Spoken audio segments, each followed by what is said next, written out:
Muito bem, está por começar. Prepare o seu coração. Rolou a bola no Japão. Corinthians e Chelsea. O Chelsea começa a esperar, dá saída e vai para cima. Eram 8h30 da manhã, horário de Brasília, de 16 de dezembro de 2012, quando o juiz apitou o início do jogo entre Corinthians e Chelsea pela final do Mundial de Clubes da FIFA, no Estádio Internacional de Yokohama, no Japão. Na tabela, deu certo, vai bater, pintou, chegou no gol brasileiro, agora, gol! Aos 23 minutos do segundo tempo, o atacante peruano Paulo Guerreiro abriu o placar de cabeça e se tornou um dos heróis do segundo título mundial do Timão, que venceu a partida por 1-0. Para alegria da nação corintiana, aos 23 minutos e 50 segundos. O Brasil parou para acompanhar o jogo naquela manhã de domingo, inclusive a cela 95, no pavilhão 3 da penitenciária de Junqueirópolis, localizada no interior de São Paulo. Entre os 10 detentos que dividiam um espaço na cela para assistir a partida por uma TV de tubo, estava o Leonardo, torcedor fanático da Fiel e ex-jogador profissional de futebol.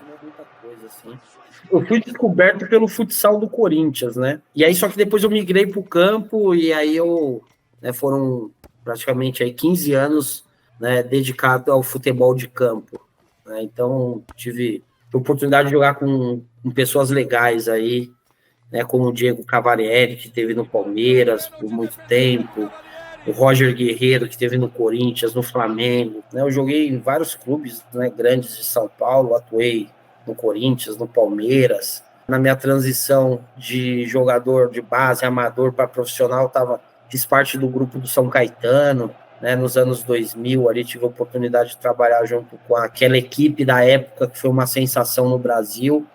E aí depois eu rodei uma porrada de clubes do interior de São Paulo, do Rio Grande do Sul, Paraná e Santa Catarina. Sim, qual era a sua posição em campo? Lateral direito, volante, meia direita, jogava pelo lado direito do campo. Só que aí eu tive uma decepção quando eu estava com meus 24 para 25 anos, e aí eu abandonei a minha carreira, e aí foi onde, infelizmente, né, quando o esporte saiu da minha vida, eu acabei me envolvendo na criminalidade, né? Mas foi um período... Leonardo não contou qual foi a decepção capaz de fazê-lo sair da vida de jogador profissional para o crime. Em 2008, ele foi condenado a mais de 7 anos de prisão por tráfico de drogas.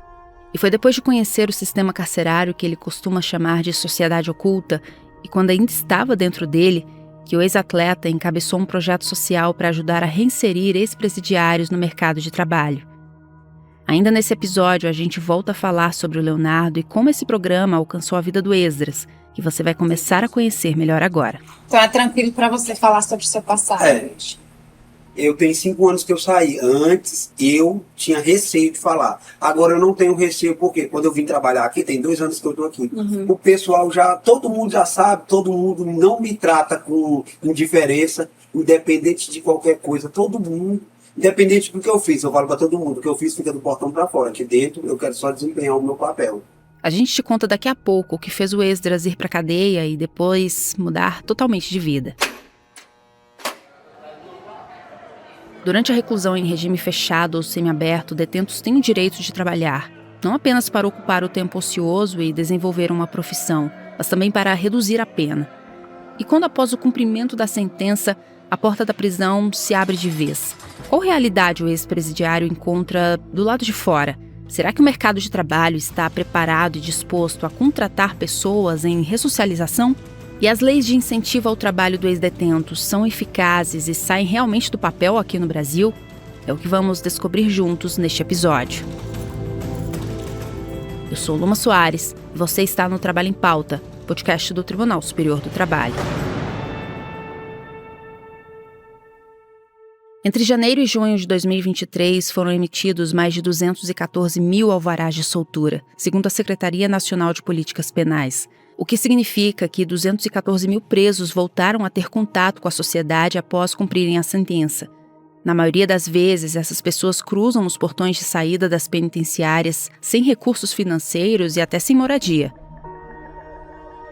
E é aqui fora que começa o desafio da pessoa recém-liberta. Desafio de recomeçar a vida, de enfrentar o medo de cair novamente, de lidar com preconceitos ao buscar trabalho. A história do Esdras é de alguém que foi preso, que pagou o que tinha que pagar dentro da prisão e que deu um novo rumo na vida. Era 1h20 da tarde quando sentei numa poltrona em frente à churrascaria onde o Esdras trabalha em Brasília. Depois de conhecer um pouco da história dele, foi aqui que combinamos de nos encontrar para uma entrevista. Oi, você quer o Esdras? Tudo bem? Prazer. Eu vi você ali tirando foto, falei, será que é ele? Aí a Manu... Como o restaurante estava bem movimentado naquela hora, a gente vai para uma sala mais reservada no primeiro andar, onde fica o escritório. O único barulho daqui é do ar-condicionado. Não teve como desligar por conta do calor e do vapor da cozinha que vinha lá de baixo. Estava muito quente e abafado. Nós gravamos ele mesmo. Tinha que te agradecer pela oportunidade e por ter vindo e pela confiança que através do Recomeçar surgiu essa oportunidade. Estão cedendo para a gente para mostrar para o pessoal que a gente precisa, né, de oportunidade. Que através da oportunidade a gente pode mudar vidas. Porque eu falo por mim, eu cometi um delito, paguei, continuo pagando, né, que a gente ainda tem que assinar. Graças a Deus eu consegui seguir firme no caminho. E estou cada vez mais evoluindo e também tinha que te agradecer. O Esdras foi preso em 2014 após assaltar um posto de combustíveis. Ele era réu primário. Passei 5 anos preso. Aí antes de eu ir, eu servi o exército, eu fui pro presídio militar. Você cumpriu a pena no presídio militar? Como eu era do exército, eu fiquei mais ou menos 8 meses. Aí eu desci para a Papuda, do CDP. CDP é o Centro de Prisão Provisória que fica na Papuda, complexo penitenciário de Brasília, que até junho de 2023 mantinha mais de 14 mil detentos. A população carcerária brasileira cresceu 83 vezes em 70 anos, como apontou um mapeamento realizado pelo Fórum Brasileiro de Segurança Pública. Atualmente, o total de presos nas carcerárias do país passa de 649 mil, segundo a Secretaria Nacional de Políticas Penais. Número que coloca o Brasil com a terceira maior população prisional do mundo, atrás apenas dos Estados Unidos e da China. Um pódio nada animador. Mas os graves problemas carcerários do Brasil não esbarram apenas na superlotação e nas condições precárias dentro e fora das celas nos presídios. Desde 1984, existe uma lei que prevê atenções básicas direcionadas a presos e ex-presos, também chamados de egressos. Embora a lei de execução penal seja considerada uma das legislações mais modernas do mundo, na prática, a sua aplicação enfrenta obstáculos. Assistência ao egresso consiste na orientação e apoio para reintegrá-lo à vida em liberdade, na concessão, se necessário, de alojamento, alimentação em estabelecimento adequado pelo prazo de 2 meses. Esse é Sérgio Salomão Checaira. Ele é chefe do Departamento de Direito Penal e Criminologia e professor titular na Faculdade de Direito da USP. Então eu conheço muito presídio, eu estive muito em presídio na vida e evidentemente quando você conhece o presídio, você conhece o preso e vai conhecer a pessoa que sai da prisão também. O professor conta que visitou praticamente todos os presídios do país. Ele já foi presidente do Conselho Nacional de Política Penal Penitenciária, órgão do Ministério da Justiça que fiscaliza os presídios brasileiros. Enquanto conversávamos sobre a aplicação da lei de execução penal no Brasil, ele deixou bem claro o quanto considera essa lei ineficaz. Faz um favor, me dá um Google e vê onde é que tem esse negócio aqui do inciso 2º do artigo 25. Pode me dar um Google, eu fico te esperando aqui 1 hora. Então vamos lá. Eu dei um Google e procurei na internet onde e como o artigo 25, inciso 2 da Lei de Execução Penal tem sido aplicado nos estados brasileiros. No texto, a lei é explícita ao dizer que, caso o ex-detento não tenha para onde ir, o poder público é obrigado a conceder alojamento e alimentação pelo prazo de 2 meses. Eu pesquisei, então, algum vestígio de casas de acolhimento, programas ou iniciativas do Estado para abrigar essas pessoas. Mas o que encontrei foram inúmeras reportagens e dissertações que questionam justamente a efetividade dessa lei. Onde tem um lugar adequado para receber uma pessoa que saiu de liberdade? Você acha que vai existir, num país que tem déficit de vaga para prender, o cara que cometeu um crime? Hoje faltam mais de 166 mil vagas no sistema carcerário brasileiro, segundo a Secretaria Nacional de Políticas Penais. Você acha que vai existir um alojamento e alimentação por 2 meses por egresso? É óbvio que não existe. E o professor continuou a enumerar os diversos direitos previstos em lei, mas não garantidos na prática a quem deixa os presídios do país.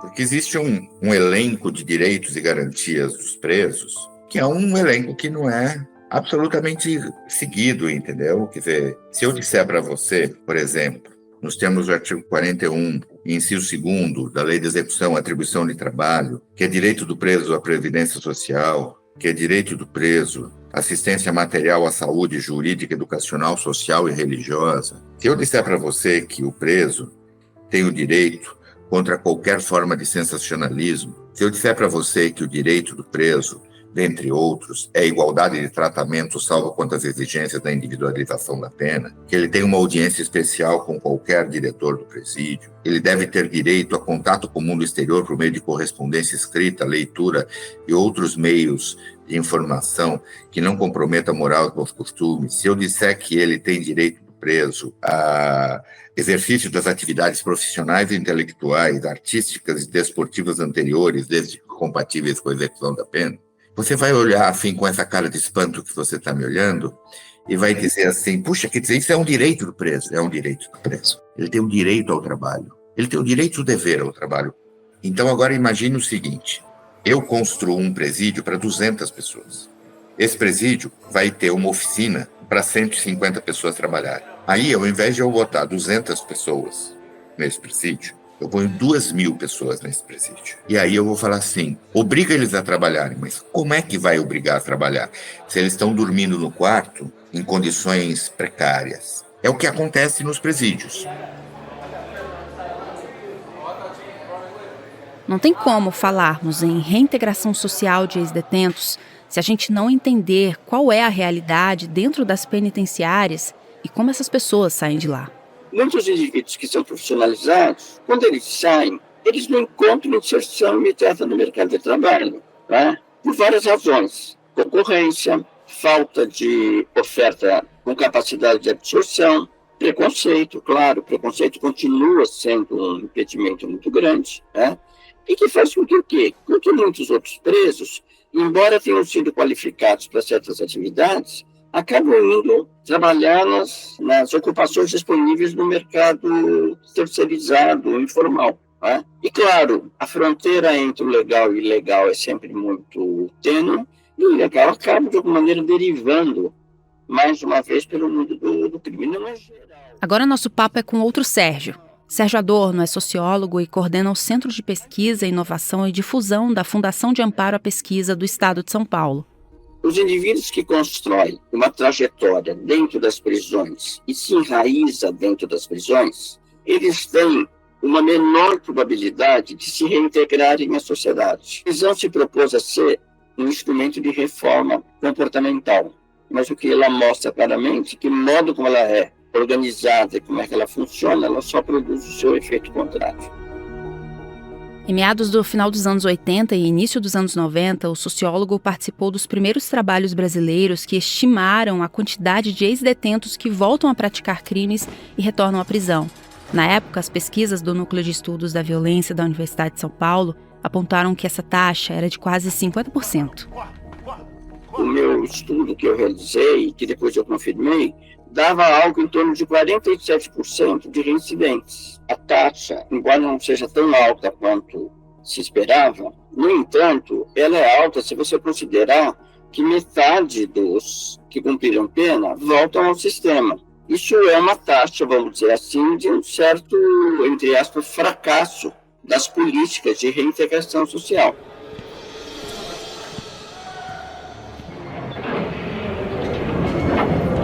Ultrapassar os portões do Carandiru é entrar no mundo do crime. Os presos ficam soltos durante todo o dia, vigiados por guardas desarmados.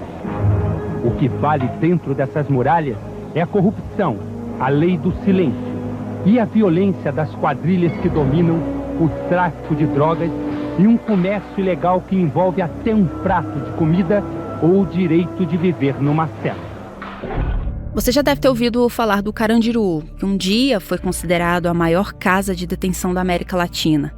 Em 1992, o presídio, que já sofria com a superlotação e com as péssimas condições de higiene, foi palco de uma das maiores chacinas ocorridas no Brasil.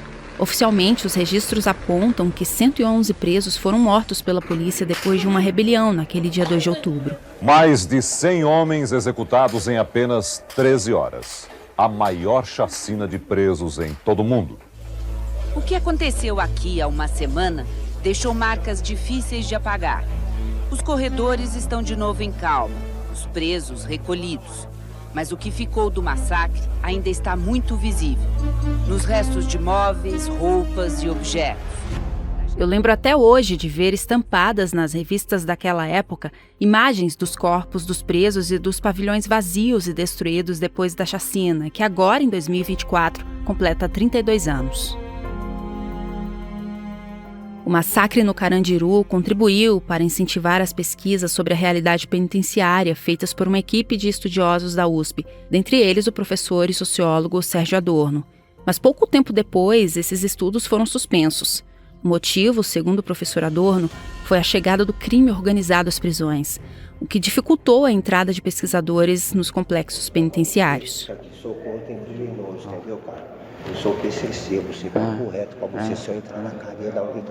Vai lá agora. O que você vê a partir da chegada do crime organizado, e particularmente em São Paulo, a presença do PCC controlando boa parte das prisões e as massas carcerárias, estabelecendo regras de convivência, impondo um modo de vida. Houve alguns pesquisadores, orientando os meus, inclusive, que ainda conseguiram entrevistar presos depois da chegada do PCC, mas hoje é praticamente impossível. Para você ter uma pesquisa de qualidade, você precisa ter acesso às fontes documentais e você precisa ter um trabalho de campo que te permita dizer o que mudou, o que não mudou, o que permanece e quais são os caminhos que precisam ser tomados para diminuir taxas elevadas de reincidência e melhorar a capacidade dos presos retomarem seus direitos civis e sua vida civil, afastada, por exemplo, do mundo do crime.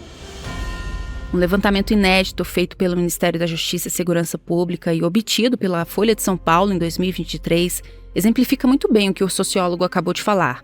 O relatório mostra que as duas maiores organizações criminosas do país, o Primeiro Comando da Capital, o PCC, e o Comando Vermelho, estão presentes em 25 dos 27 presídios dos estados brasileiros. Tudo isso altera muito esse cenário. E é possível que essa nova realidade tenha alterado as taxas de reincidência.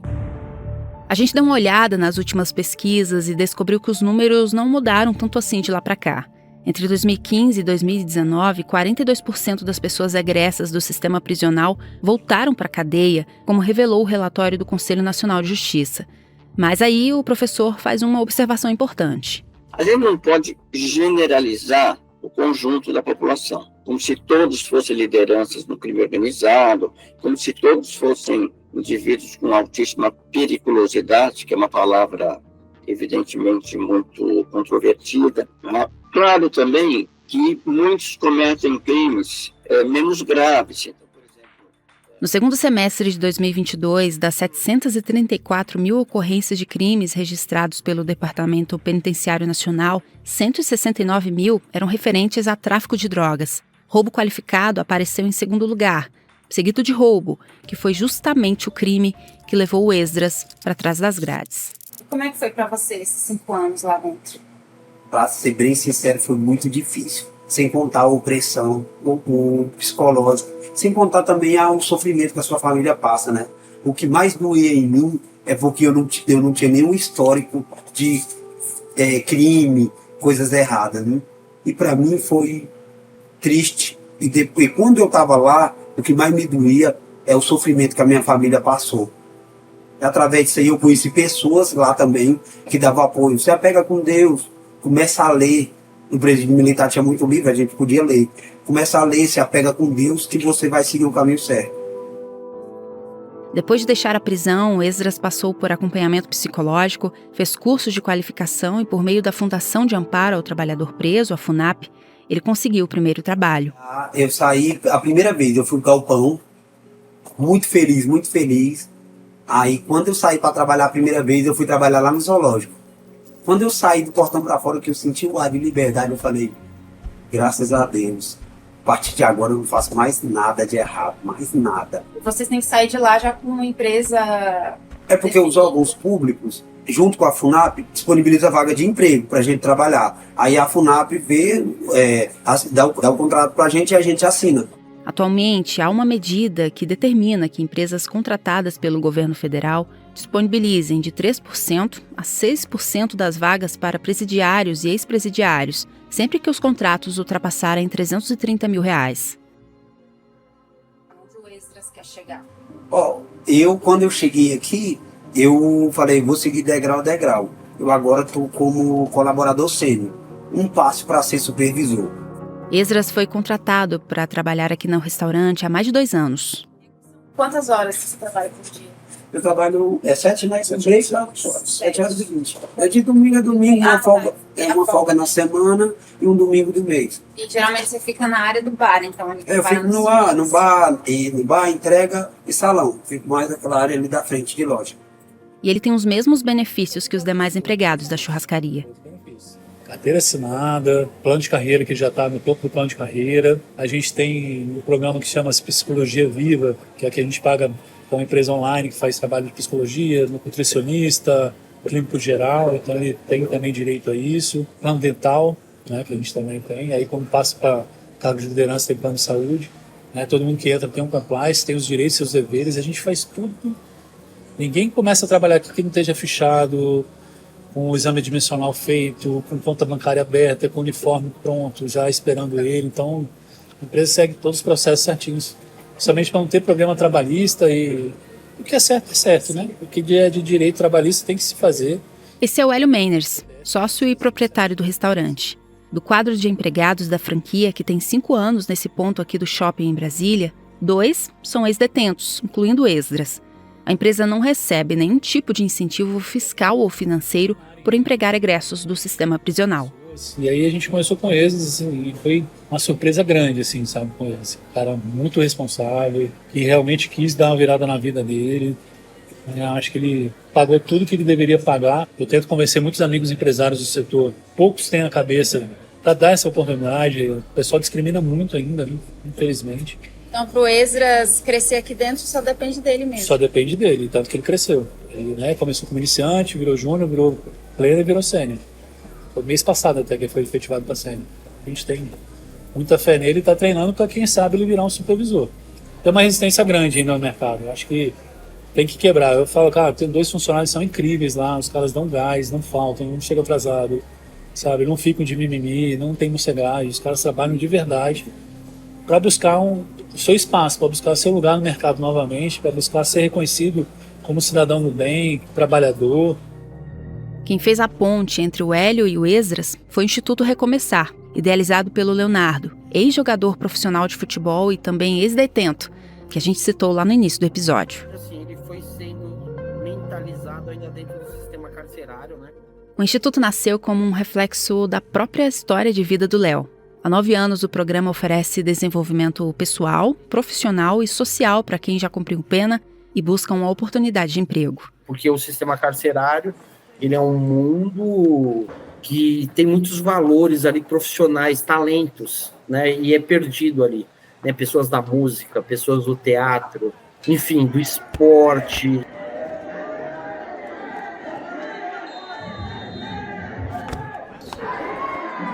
Então é um mundo, né, é uma sociedade oculta e a gente enxerga que a partir dali poderia potencializar muitas organizações sociais, né, em oficinas e tal. Porque o Recomeçar também, ele tem uma oficina de desenvolvimento, a gente fala que é a trilha do egresso do cárcere, né, de desenvolvimento, onde a pessoa chega ali no Recomeçar, ela passa por uma socialização, passa a entender que ali não é uma agência de emprego, é um programa de apoio ao egresso do cárcere, né, que ele vai entender sobre projeto de vida, ele vai entender sobre mercado de trabalho, vai entender sobre entrevista de emprego. A gente vai preparar ele dentro de repente, ali, o mínimo do necessário para que ele possa caminhar em busca de uma oportunidade de emprego, né? Porque qual que é o preço de uma oportunidade quando você sai do sistema carcerário, como mercado de trabalho, como educação? É um negócio imensurável. Assim como Leonardo, o professor Sérgio Salomão também coordena um programa de atendimento ao egresso em São Paulo, chamado Nova Rota. Mas ele ressalta que esse trabalho, sem políticas públicas, não é suficiente. Porque se as ONGs tivessem capacidade de suprir, eu estava no melhor dos mundos, eu estava feliz na vida.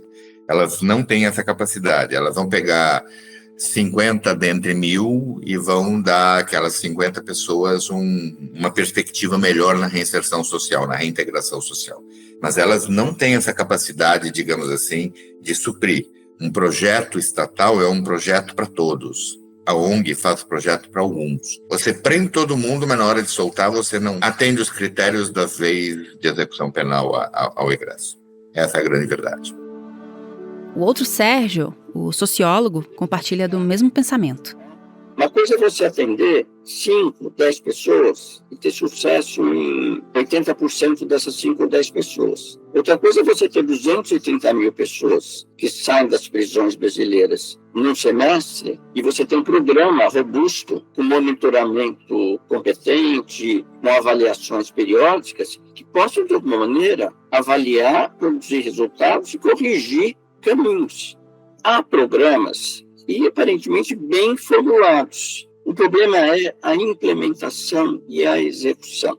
Você precisa ter recursos materiais, recursos humanos. Não é só ter pessoal, você precisa ter pessoal treinado que consiga entender bem as indas e vindas, os sucessos e os fracassos. Bom, como toda história tem pelo menos 2 lados, a gente foi atrás de respostas para esse e outros questionamentos feitos durante o episódio.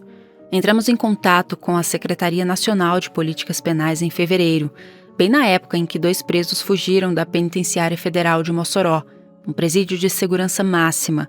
Essa, inclusive, foi a primeira fuga da história em prisões federais do país. Segundo as autoridades, os fugitivos fazem parte da facção criminosa Comando Vermelho. Hoje de manhã, a Força Tarefa encontrou o esconderijo onde Davidson e Rogério estavam até ontem. Com os esforços voltados para a captura dos presos, a gente até que tentou gravar uma entrevista com o secretário da Senapen, André Garcia, que havia sido nomeado 6 dias antes da fuga dos detentos, mas nosso pedido foi negado. Então partimos para uma nova tentativa. A gente ouviu a Maiesse Parisi, diretora de Cidadania e Alternativas Penais da Senapen. Com relação à pauta de atenção à pessoa egressa, o ano de 2023 foi um ano extremamente importante. Na verdade, foi um marco, visto que foi o período em que se instituiu a Política Nacional de Atenção à Pessoa Egressa. Essa política foi regulamentada em dezembro de 2023 pelo presidente Lula, com o então ministro da Justiça e Segurança Pública, Flávio Dino. Perguntamos para a diretora quais programas de inclusão social de egressos do sistema prisional são oferecidos pelo Estado atualmente. Liberdade. Então, essa política ela contribui para que hajam serviços públicos, equipamentos públicos implantados nos estados, implantados nos municípios e capilarizados aí por todo o país para o atendimento integral da pessoa egressa e também das famílias. A senhora poderia exemplificar, assim, uma ou outra estratégia que está sendo adotada para que isso seja realizado? Existem uma série de iniciativas. Como eu disse, como a política nacional ela foi implantada em dezembro do ano passado, estamos agora num processo de implementação. E esse processo de implementação, ele passa pela formalização de termos de adesão à política nacional. Então, os estados, eles passam a se vincular, a vincular esse compromisso de implementação da política nos estados por meio dessa adesão com o Poder Executivo Federal.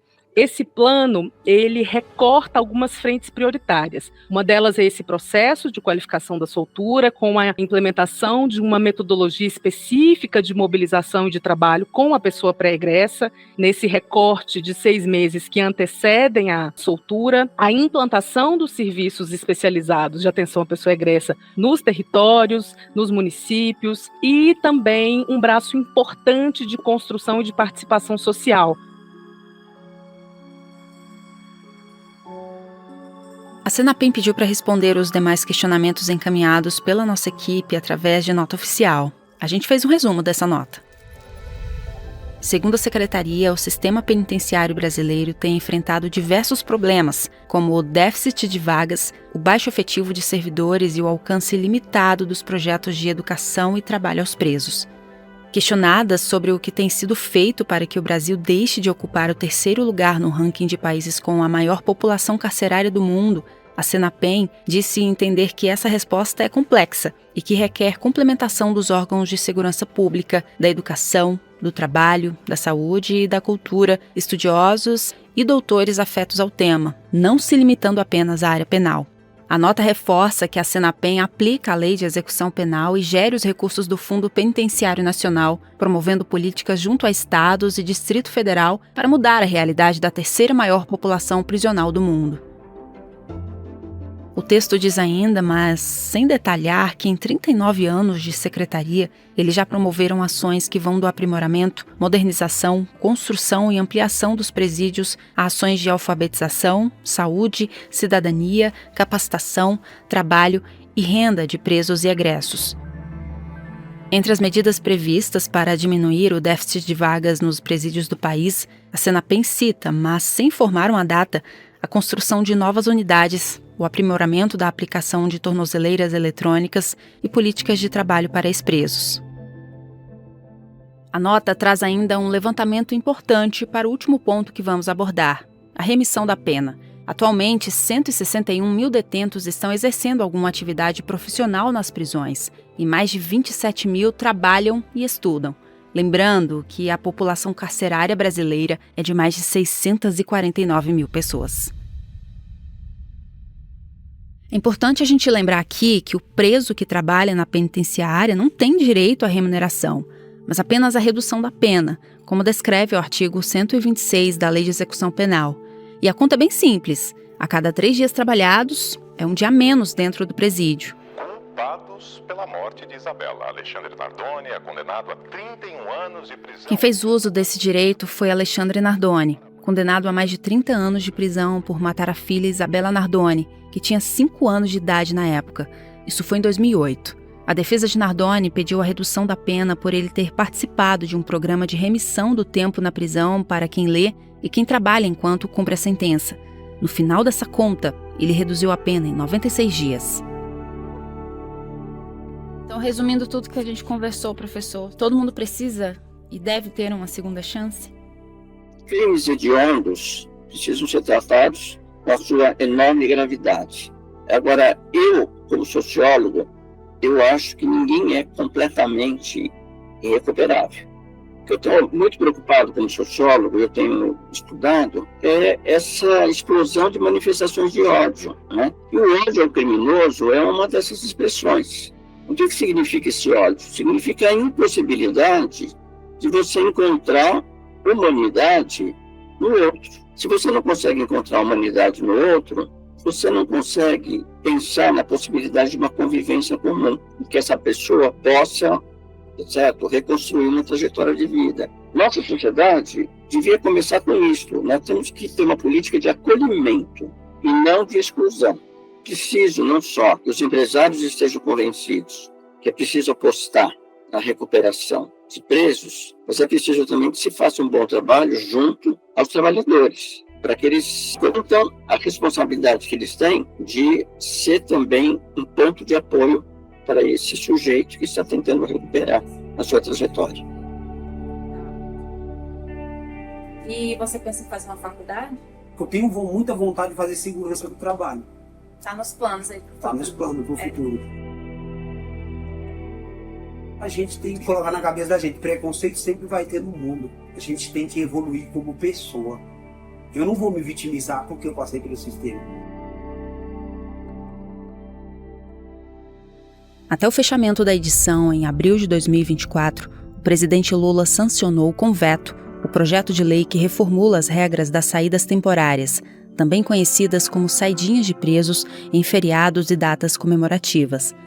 O presidente manteve a possibilidade de detentos no semiaberto saírem temporariamente para visitar suas famílias. Também ficou mantida a exigência do uso de tornozeleira eletrônica. Condenados por crimes hediondos e violentos, como estupro, homicídio e tráfico de drogas, continuam sem o benefício. Esse foi o 2º episódio da 7ª temporada do Trabalho em Pauta, podcast produzido pela Coordenadoria de Rádio e TV do Tribunal Superior do Trabalho. O podcast teve áudios da TV Globo, SBT e TV Band. Te espero no próximo episódio.